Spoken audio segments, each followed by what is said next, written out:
My young people need to make money, and I didn't know anything about making money. There have been so many initiatives to ensure that students are actually graduating with skills.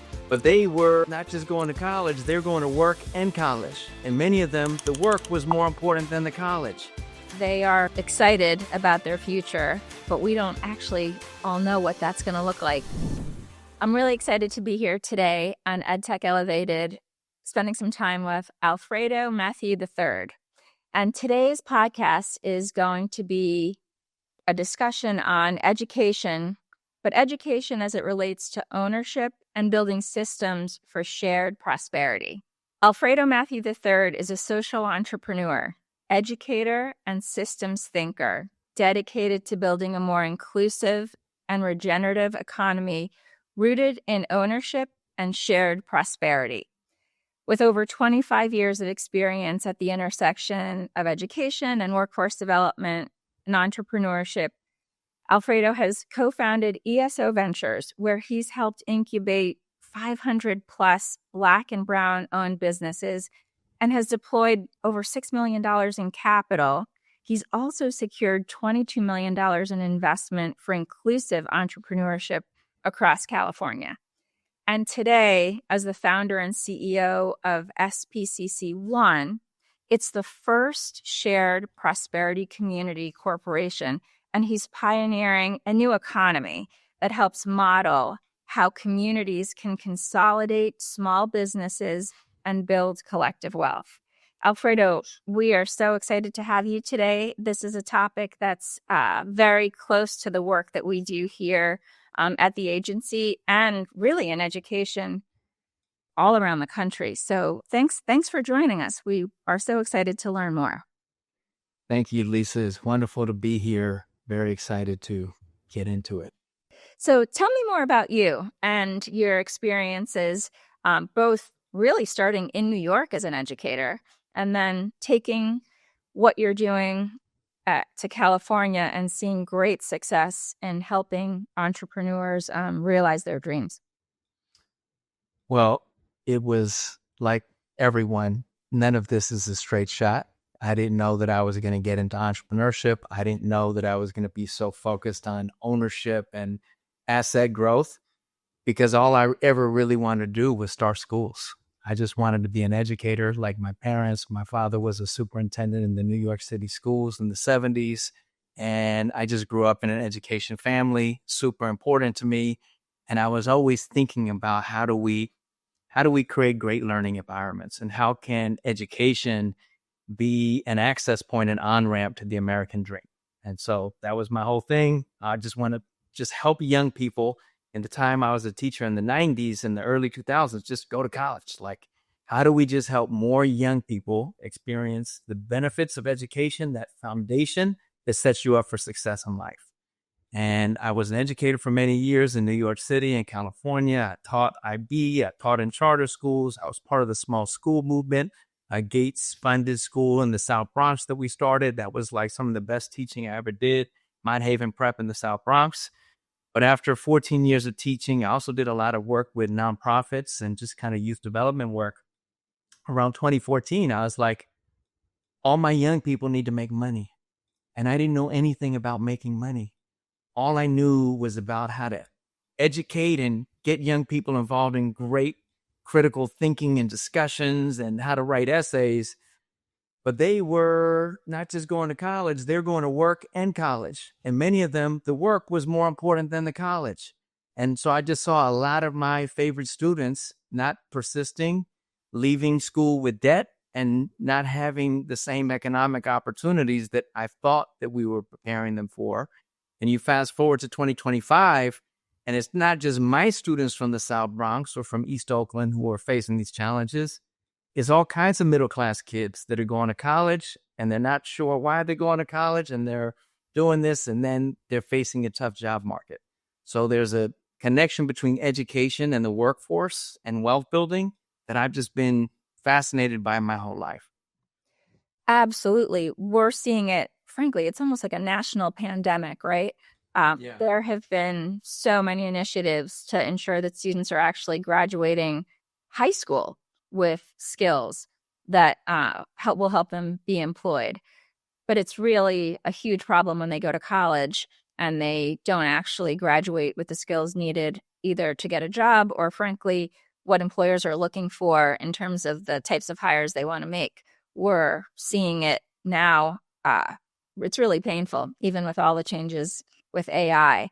But one of the things that I think is special about what you do is help students think about what entrepreneurship could be, but also provide access to systems and potentially investment and mentorship. That is a little bit of a twist to just getting student skills to be employed by corporations. It seems like what you're really doing is trying to instill this excitement about being an entrepreneur. And you want to do that with educators and students. Tell me a little more about how you've been able to do that. Well, I was a classroom teacher for many years, and I kind of hit my ceiling. I had hit a wall. I couldn't make any more money. My kids were born, and I just got interested in entrepreneurship. But I didn't know anything about entrepreneurship. I didn't have these role models who are entrepreneurs. I literally had to begin from scratch, like all the young people that I'm trying to encourage now to pursue entrepreneurship. And I became a nonprofit director for NIFTY, the Network for Teaching Entrepreneurship. And it gave me my first exposure to Silicon Valley and my first exposure to entrepreneurship. So I went from teaching in East Oakland to building relationships with school districts all over the Bay Area, from Eastside Union in San Jose to SFUSD in San Francisco, OUSD, West Contra Costa Unified.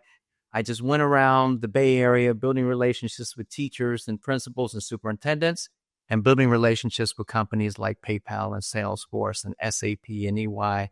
And I was just this bridge between Silicon Valley and these schools. And I was just trying to foster design challenges, business plan competitions, just career exposure and awareness, but lots of mentorship, lots of, involved with a lot of corporate social responsibility, and just created these wonderful meetings between young people and amazing professionals and amazing companies. But in doing that work, I realized that where the schools are at and where these big Silicon Valley, the gap and the chasm between them is just so large, and these companies are not hiring locally. They have a global talent pipeline. They're doing university recruitment from a very select number of universities. They're not connecting to the CTE pathways in the local high school and connected to the community college and then the entry point into the workforce. So I said, we got to do this differently. And so for the last 6 years, I've started numerous companies because I didn't want to do this from a nonprofit lens. I wanted to do this from a business ownership lens. And so I started a Working World LLC, a small business consultancy at the intersection of education, workforce, and entrepreneurship. That got me some clients with community colleges and small businesses and nonprofits. And I started working in this ecosystem space.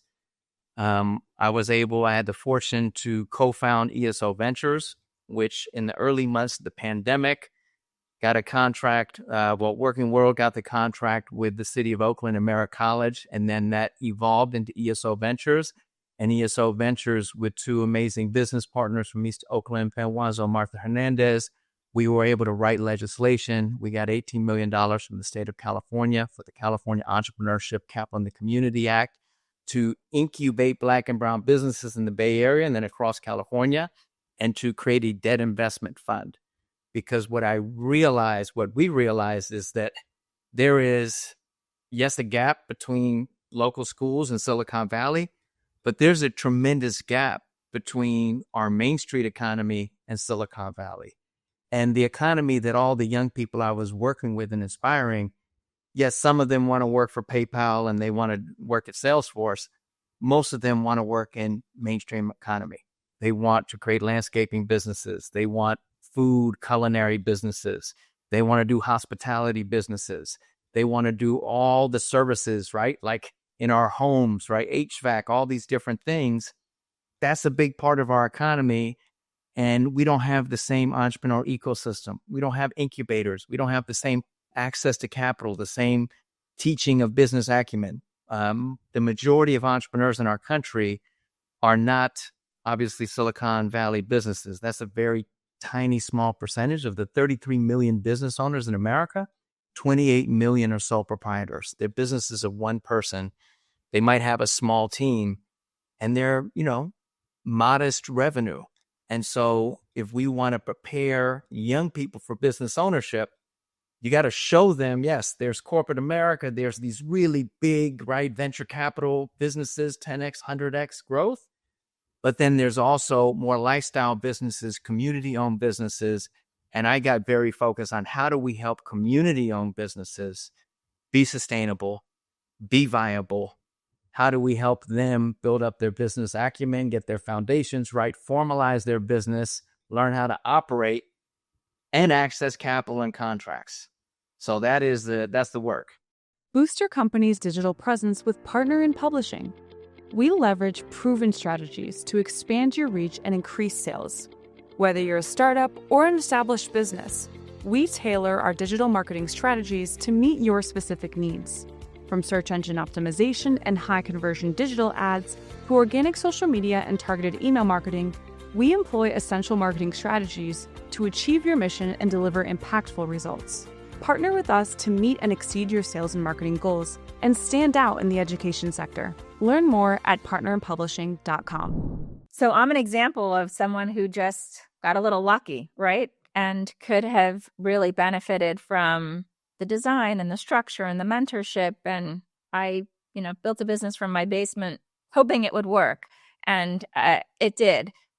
I imagine that if I had had some mentorship even in college, I never thought about being an entrepreneur. And it certainly has, changed my life. I'm wondering, we talked a little bit about the gap in just the educator mindset on how to help students think about the possibilities of business and entrepreneurship rather than critical thinking and just all the reading and writing of the disciplines that they're learning in school, but may not be necessarily applicable to how they'll make money. Tell me more. So I'm going to challenge something you just said, and I'm going to turn it around.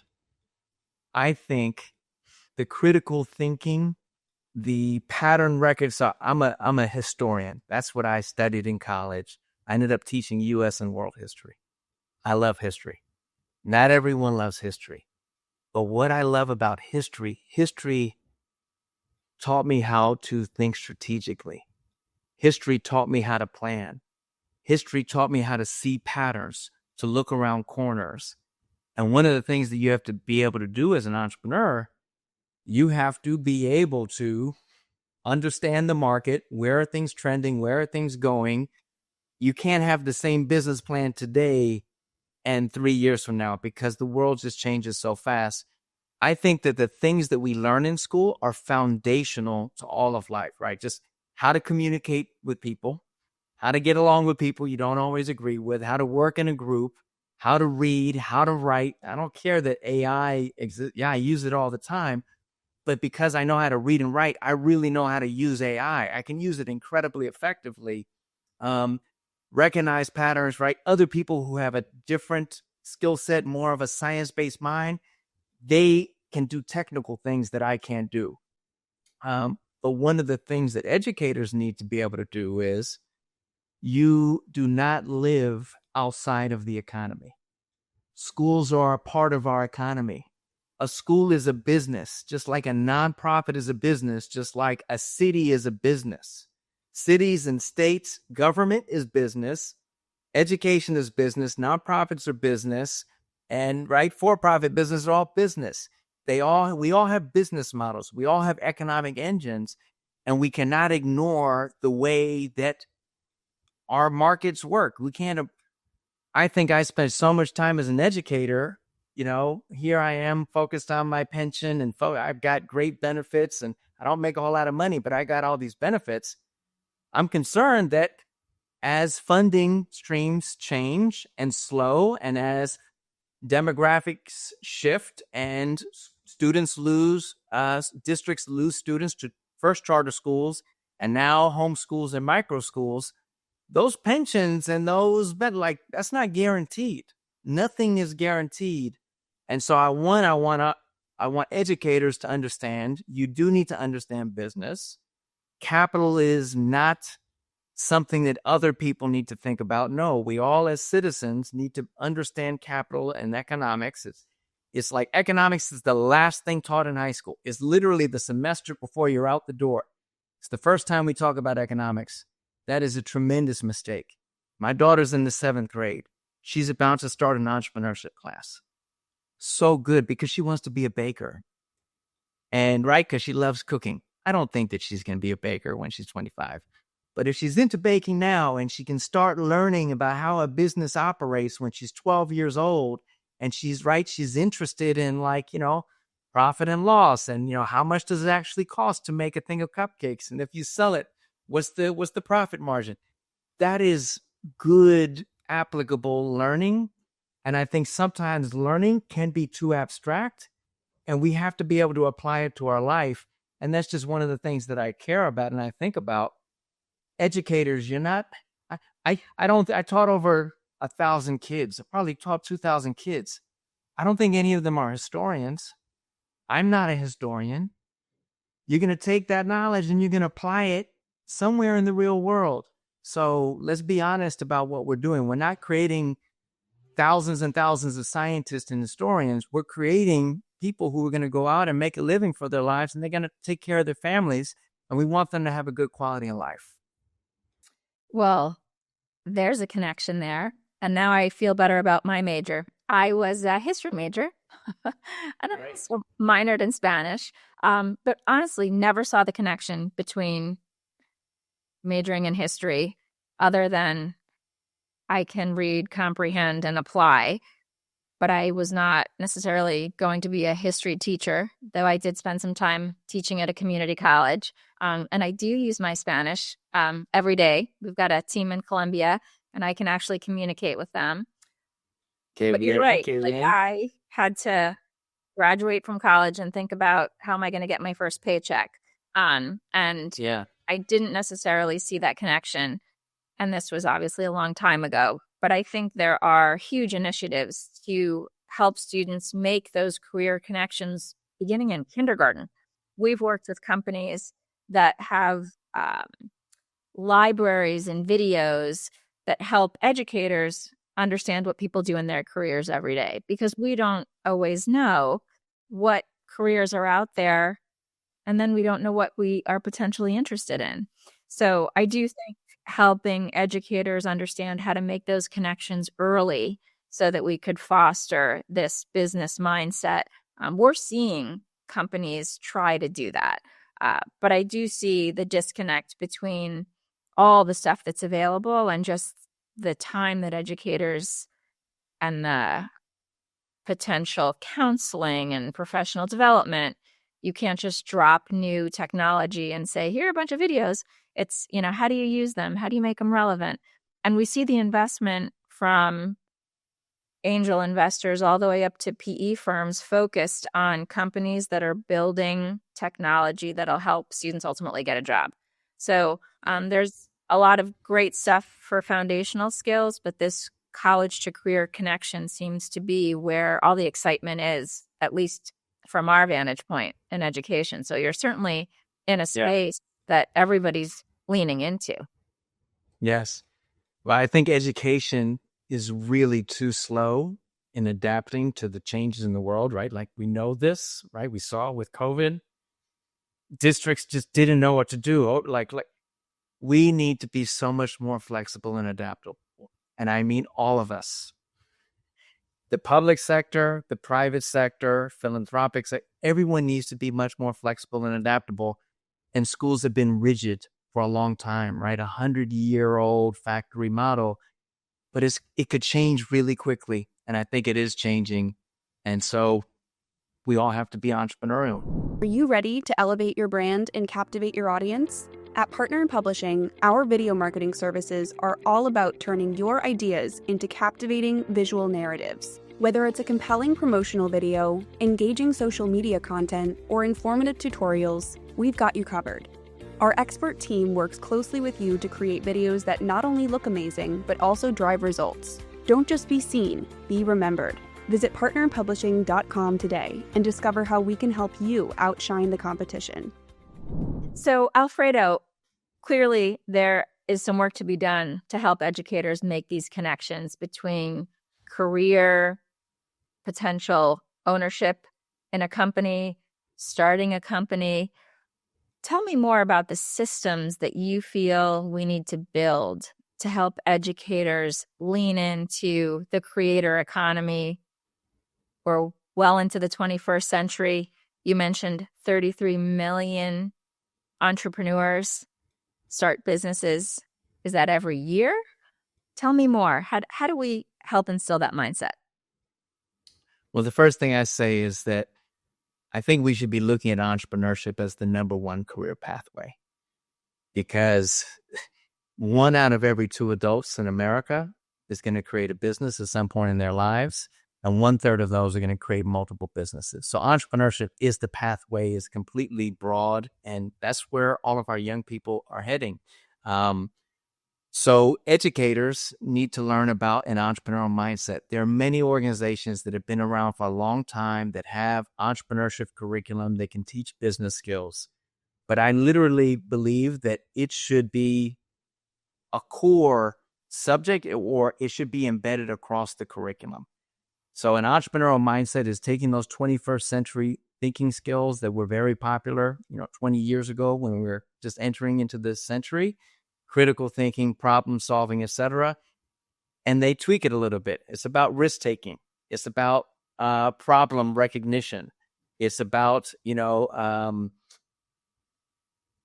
building capacity, right? Building operational capacity to do things. So those kind of operational and those kind of entrepreneurial mindsets are really important, and educators need to pay attention, and so do district leaders.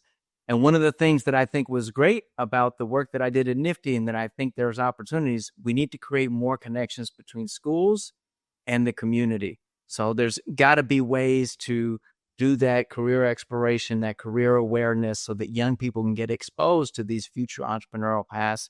It's apprenticeships. Apprenticeships are huge. They're growing tremendously. That is where I think school districts should be putting a lot of resources into, both the mindset training, the career exposure, and none of this is going to work if there is not an integration or articulation between K-12, higher education, and employers. But what I would say is we got to be preparing young people not just to be employees, but to be owners. Because if entrepreneurship really is the future, and it's the present, young people need to be thinking not like a worker, or like a worker who owns a piece of their business. When you started your business, when I started my business, I was just a worker. I was just self-employed. I was trying to create a job for myself. But once your business hits a certain level, you own an asset. You own something that can live without you, right? And that is a very exciting thing that not enough people get to experience. But that is what I would like more young people to be exposed to and prepared for. I obviously, again, have been a recipient of the benefits, right, of being an entrepreneur, but it is hard, right? There is so much of yourself that you give and so much that's unknown. But it certainly can be really rewarding, even if you're just creating jobs, whether it's for your family or your friends or smart people in your community. So I absolutely see the connection. And Lisa, but I think where the economy is going, there's going to be more employee ownership, where employees are earning a wage, but they're also earning equity in the businesses that they work for. Yeah, Doesn't that create like better employees who are more aligned with the long-term goals and direction of the business? Absolutely. Absolutely. Full agreement in that, for sure.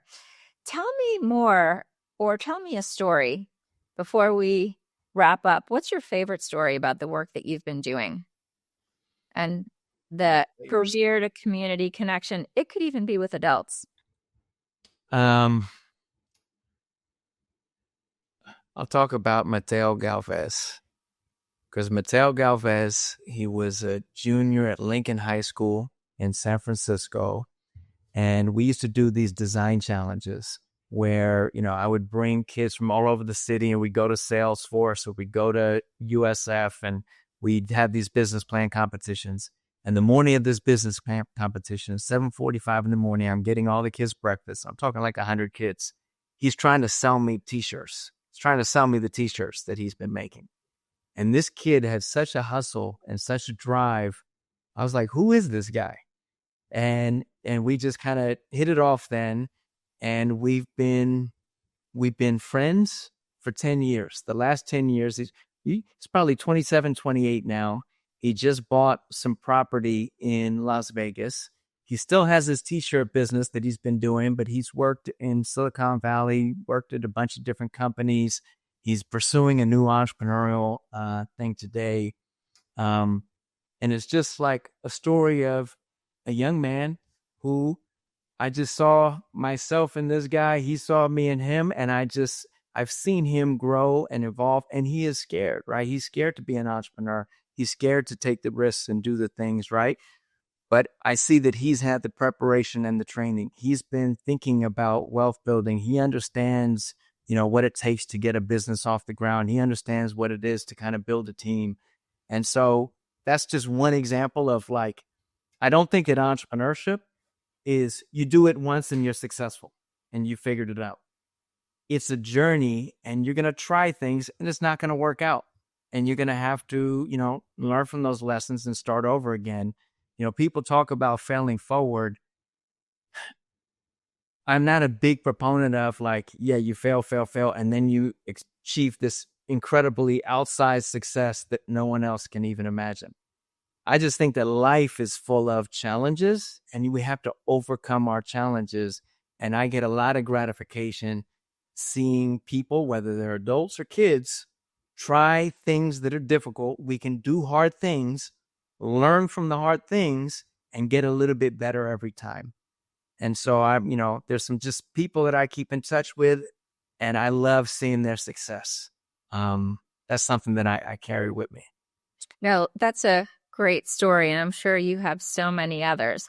So our viewership is largely educators and frankly, investors and founders of companies who are looking for ways to be more relevant and help students be more successful, not just in the classroom, but in their life. How does the school get started with you? So I'm kind of coming back into the education world.